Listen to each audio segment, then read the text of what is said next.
Hello, everyone, and welcome to CXQA Live, the home of the agent-centric contact center philosophy. We talk about every week how agents with the right training, tools, and connection with your company are going to be a revenue, protection, and growth center for your brand. They're going to be the best diagnostic tool that your business could possibly have. They're going to ensure that your customers are satisfied and connected. They're going to produce more and better work, and they're going to want to stay and contribute to the long-term success of your company. And today we have joining us again on the show, Stacy Sherman of Doing CX Right, which, by the way, if you don't know about it, is easily one of the most impactful CX podcasts around. She's also an award-winning speaker, CX journalist, advisor, many other hats. Stacy, we're so glad you could join us again. Thank you very much. Glad to be here. Yeah. So last time you were on the show, we talked about the relationship between AX, which is agent experience, and CX, the customer experience. And today we want to go a little bit deeper on this. We want to focus around a couple of key elements from our last chat. So I want to start us off with this question. Okay, are you ready? Ready to go? Very ready. Okay, here we go. Why has agent experience, or AX, in your opinion, been somewhat neglected? And what are the negative CX or customer experience outcomes that have resulted from that? So, first of all, one has to do with lack of understanding. There's some ignorance, there's some tunnel vision that happens in companies. And it's just failing to recognize that the agents are the front line just as much as your sales team. And so there's the lack of that awareness. And I think that's why companies may not even purposely ignore agent experience. It's just lack of really understanding the importance of that role. Secondly, budget constraints. They are deprioritizing agent training, for example, the tools, the technology, not understanding how that impacts the agent's ability to do their work efficiently and deliver on the customer promise. So it's short-sighted, but it's a fact that budgets are often misallocated. And then last one I would say is that company culture and the organizational design. There are organizations that don't really care about the well-being of their staff. They are profit focused. They may say they are people focused, but they're really just checking boxes. And so those companies that do that, they're going to fall short on the employee experience as well as the agent success. Well, I mean, that's pretty thorough. Talk about the impacts for a minute. What are the impacts that we see when agent experience in the contact center is neglected? So picture agents are human beings. Picture yourself is on the call with a customer. If you don't have the technology that you can look up that customer contact information on the spot, if you have to maneuver around screens, if you have to look for answers and you're not equipped with the answers, you're going to be frustrated. You're going to have burnout. And guess what? The caller, or it might be a chat, is going to notice it. They're going to pick up on it. They're going to get frustrated. There's going to be long hold times. There's going to be the wrong answers. And so it has this amplification effect just because the agents are not empowered, they're not equipped to be able to service the client. And so there's this trickle effect. Yeah, there's a lot there. I think for those that maybe are outside of the industry, it's difficult to understand the unique dynamics that contact center agents face. And, we talk about turnover as an issue industry-wide, right?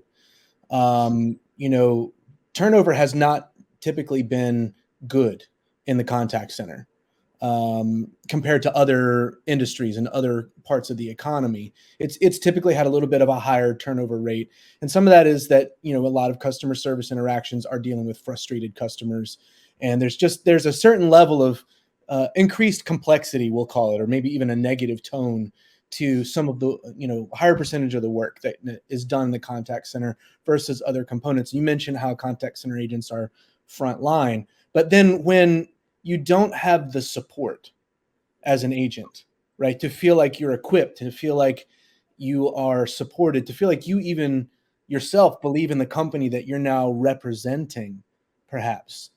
That seems like a negative multiplier. Correct. I want to broaden this. Think about a waiter in a restaurant. Same thing. If they are not empowered to deliver that customer experience, if their leaders don't help them and empower them, they can't possibly do their job. And an example is I was at a restaurant and literally the waiter dropped food on my jacket, my white jacket, and so it got completely destroyed. And that waiter, just like a customer service agent, they need a leader that says, you know what, if a mistake happens or something goes wrong, in your control, out of your control, here's what you can do. You have the authority to make it right. And that waiter ended up giving me a credit to come back and to get my dry cleaning taken care of. He didn't have to go even ask permission on the spot. He knew what to do. And so it's the same thing. No matter what role you have, you need leaders that help the agents, help the staff take care of the customer, get the basics right. Makes perfect sense, right? I mean, you either get the customer and care about the customer as the point of contact, or you don't. And then you mentioned empowerment. I mean, I read a story in a book about customer experience that was talking about this restaurant that was known for the fact that when you entered the restaurant, from the moment you entered to the moment you left, you felt like every person that worked there was focused on your experience. Something small like, oh, I forgot the gift for the party that was being, hosted at the restaurant, turned into the concierge at the restaurant sourcing a gift for you for the party. And, just things that we don't normally think about, but people are fiercely loyal to that restaurant in that city. And if we're thinking about any business and the frontline folks that are engaged with our customers, empowering them to be that person in that customer's moment of need is really powerful. So, to what you just said, two things. One, there's micro moments Mm-hmm. that create an entire experience. Mm-hmm. And that applies to every industry, and especially when you're calling for customer support. It's these micro moments. And when you said, we don't even realize when sometimes we're as a customer and we're buying a solution, a service, a product, it's supposed to be seamless. You're not supposed to even be looking for it. It's a feeling. I was cared for, I was taken care of, they got it right the first time. And if they didn't, there was no question about them making it right. So micro moments and making sure that it is a journey that you care for, not just the siloed experiences.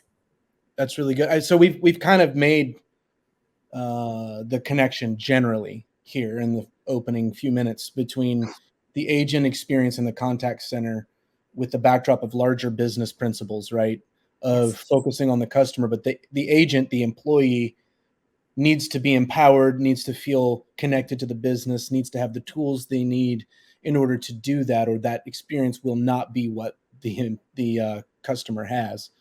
Um, Within contact centers in general, there's something specifically called VOC, right? Or voice of the customer. And I think the voice of the customer initiatives that exist within contact center industry represent a unique connection to agent experience in some ways. And I'd love for you to just talk about what voice of the customer is, but also ways that the agents can be engaged in the voice of the customer learning and action process to improve CX. And then we're going to kind of talk about how that connects to a engagement value for the agent. Yeah, they're very closely linked. So, first of all, voice of customer is literally listening to the feedback that your customer and your prospects are saying in structured and unstructured ways. So, structured is really formally doing a survey or user feedback through different tools. There's unstructured where they're talking about you on social media and rating and review sites and many other examples. So, leaders in brands need to take those multi channels of feedback and be able to aggregate it, centralize it, prioritize the feedback, and use it to build those strategies and implement changes. Agents are a critical component to that because they're on the phone or chatting with customers every day. And so they are an important part and need to be at the table. Oftentimes it's a miss. Brands don't rely on the agent feedback. They don't give them a channel to be able to voice what they're learning and they're hearing. And that's a mistake. That's such a big opportunity. And there's a lot of benefits by including agents in that aggregation of your feedback. It's really good. It's really good. I think about the jobs that I've had in my career, and I think about what mattered to me in those jobs and what motivated me to do good work and what motivated me to want to stay at that business longer. And yeah, pay, benefits, always a factor. But there's something about doing work that you believe in, and there's something about having the leaders of the organization for which you work value your input and not just the outputs that you create for the business. And I think that that's where this kind of comes full circle, right? Not only is the agent someone who is literally bumping up against the customer all the time, dealing with the tensions that might exist between the product and the customer, or the service and the customer, or the policies of the business and the customer. So the agent can give you great feedback, but the agent whose voice is heard is really someone who recognizes that they're amplifying the voice of the customer. And that provides more satisfaction and engagement with the work itself. Absolutely. I mean, think about any role you've had when somebody honors your feedback, when there's a company culture, a speak up culture, people want to be associated with that brand. It gives them a feeling that they matter. So, same applies to agents. What brands often miss is, again, one is looking at the totality of feedback. There's often data silos in organizations, and they're also collecting feedback and doing nothing with it. Hmm. And that's a big missed opportunity, because if people are going to give you feedback, let them know what you did. Otherwise, they're not going to take the time to help you grow your revenue and grow your business. That's often a miss. It's often a miss. And I think you alluded to it earlier with companies that are so focused on the bottom line in the near field. They're only looking at the bottom line here, that they realize that the things that are just past that, the agent experience would be one example, are actually what's going to drive the bottom line's growth and health in the long run. And so, we make short-term, short-sighted decisions oftentimes. We all do it in life, right? Hopefully we learn from it and we keep moving. But in business, it's very typical to see these kinds of short-sighted, short-term decisions that come around to undermine the very motivation for those decisions, which is that health on the bottom line. Yes. I also want to emphasize, as we're talking about the voice of customer and the voice of agents, because they're different. Yeah. And let me preface, you cannot replace the voice of customer with the voice of your employee or agents. They're not one and the same. You can't take shortcuts and say, oh, I don't need the customer voice. I got the internal view. No, no, no, don't do that. That's good. With that also said, another opportunity is leveraging the voice of your staff to inform two aspects of your business. One is the onboarding, because you only get one chance to make a great first impression. So make sure that you have an onboarding experience, those first 90 days, that are absolutely best in class for your customer, for your employee, for your agent. And here's one: write down and repeat. Get the voice also upon exit. Mm. A lot of times agents leave, employees leave, customers leave. And what a perfect opportunity to understand why, get their feedback on the why, because guess what? They leave, they will tell others about their experience. And if you're not asking them and still making them feel like they matter on the way out, you have a chance to save them. You have a chance to maybe win them back, and you have a chance that they're not going to badmouth you out in the world. That's important. And there's also something about the filter coming off on the way out, right? If you have not created a speak up culture, Yeah. you may not get some kinds of feedback that you really need that might be available in an exit interview, that might be available on the way out, that might even help you realize you've not actually created a speak up culture the way you thought you had and intended to. And so there's a lot of value in being able to embrace the awkwardness of certain moments in life and in business, and to value the other human on the other side, and to see what you can learn and give to one another. It's a huge topic. Not It done really, enough. it Yeah. really is. I mean, that's probably a topic we could spend a whole show on. We tend to do that around here. We hit 5 or 6 subtopics in one 30-minute period of time, all of which could have been their own show. Um, uh, so I would love for anybody who has questions or thoughts about this to throw them in the chat, because we're kind of moving quickly, and we're covering some things. We also will be hanging around after this in one of the lounge discussion rooms. Right after the session is ended, you can jump in there with Stacy and I, and we'll take these conversations a little bit deeper there as well. But I want to shift our focus just a little bit to one very unique element of agent experience that is specific to the contact center, and that is the way that technology impacts agent experience. So I think it goes without saying that in a digital world, technology does impact agent experience in an enormous way.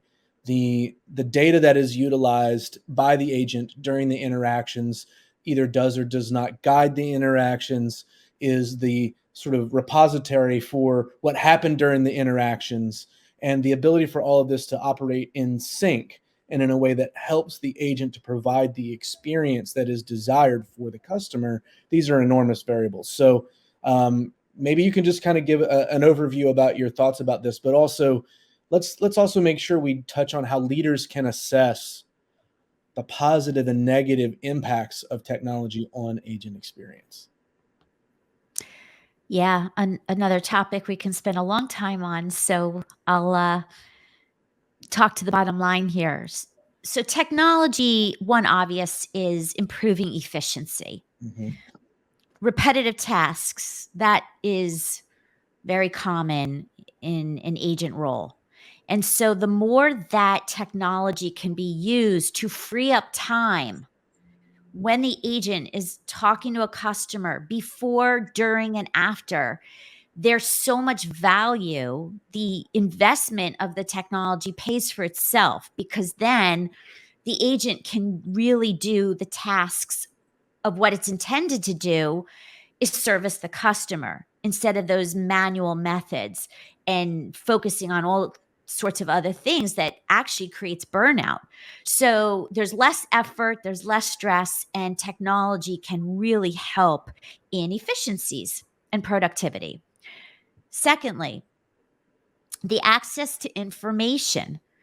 By giving an agent information about the customer in real time, that agent can personalize the conversation. And we know personalization is what customers actually expect. It's no longer a nice thing to do, it's an expectation.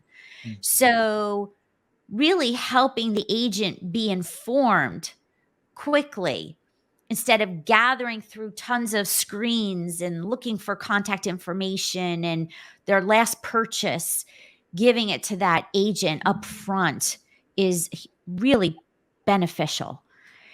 And then I would also say communication and collaboration.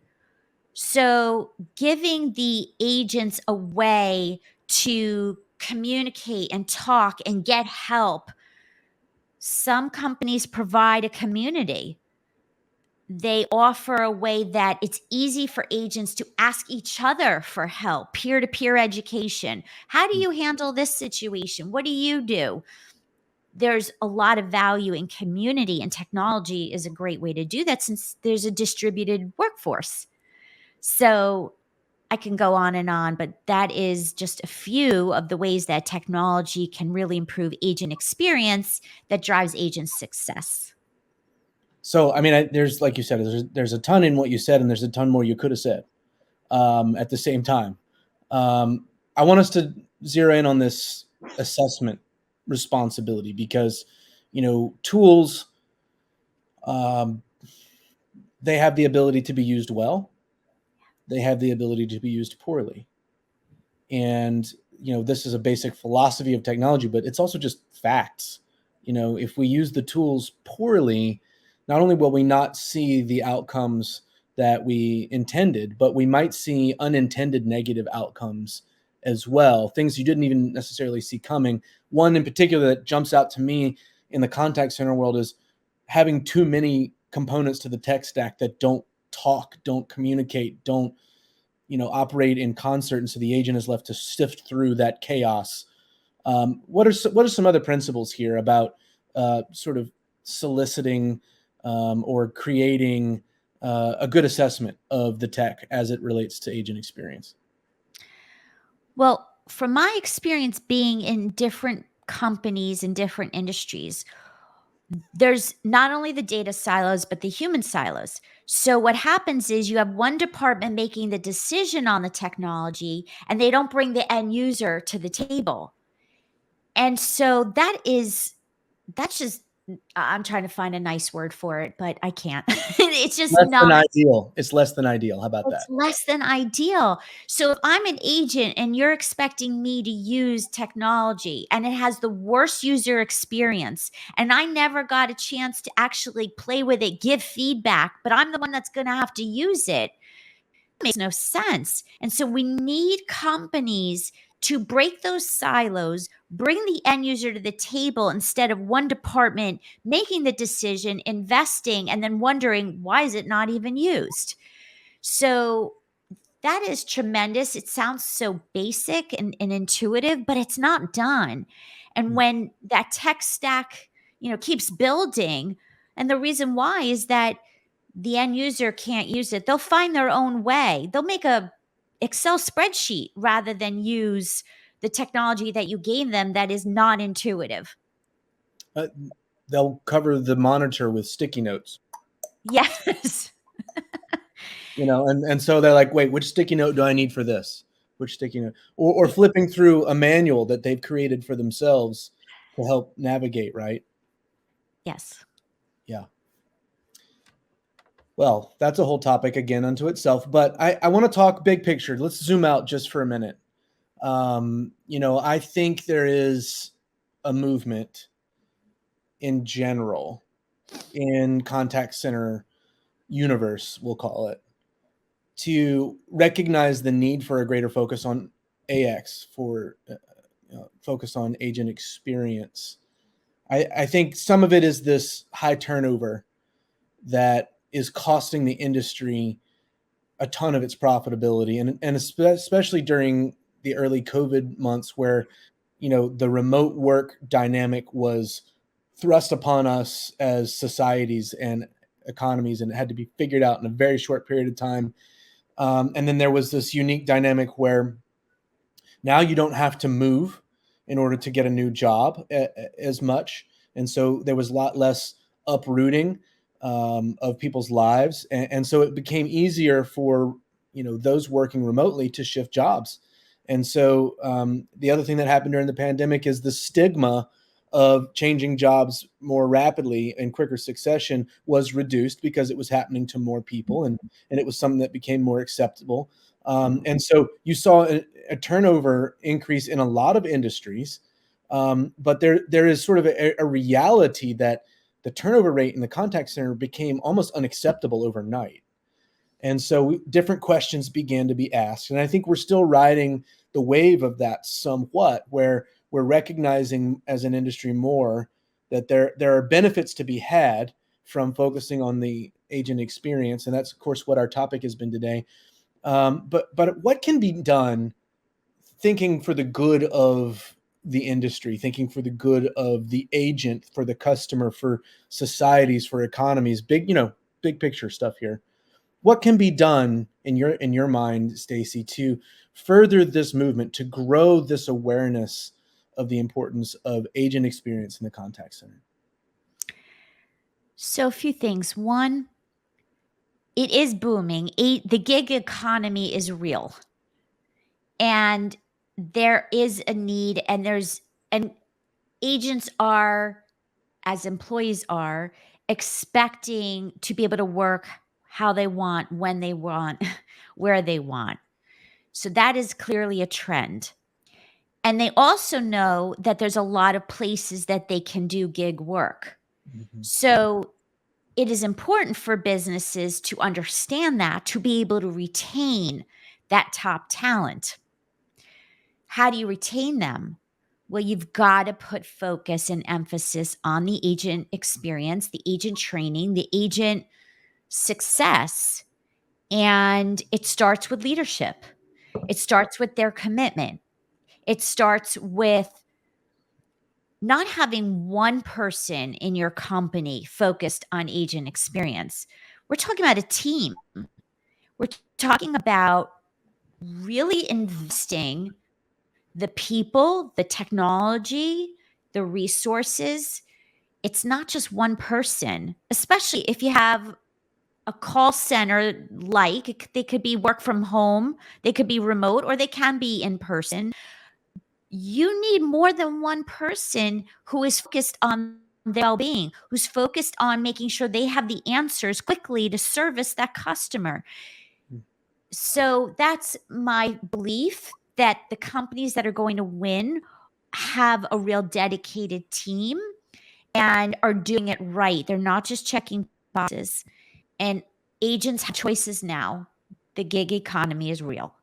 Yeah, that's really good. I mean, there's a lot there, right? I mean, we've talked about over the course of multiple episodes with multiple featured guests a lot of the components of what goes into this.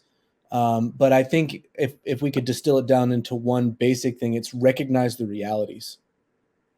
The realities are different than they were 3 years ago, and get behind it. Yes. Yes. And brands get to take advantage of agent success. I mean, there's seasonality for brands. You take retail, obviously, during the holidays, they can't handle all the call volume. So the ability to augment their contact center is huge. So you can get away from agent success and agent experience. It's just that, are you really dedicated and intentional about it? If you are, you're going to see a lot of growth and success. And if you're not, they're going to go to competitors. It's just a fact. Well, and all those things show up on the bottom line eventually. Yes. They really do. Well, we're out of time for our primary session. We're going to jump over to the discussion table here in just a second as soon as I push the big red button. But Stacy, thank you so much for being here. You always add so much depth and energy to our time, and I'm sure it won't be the last. We look forward to more times with you, and thank you again for being here. Thank you. Appreciate it. I hope you guys will join us in the discussion table. Have a great Tuesday.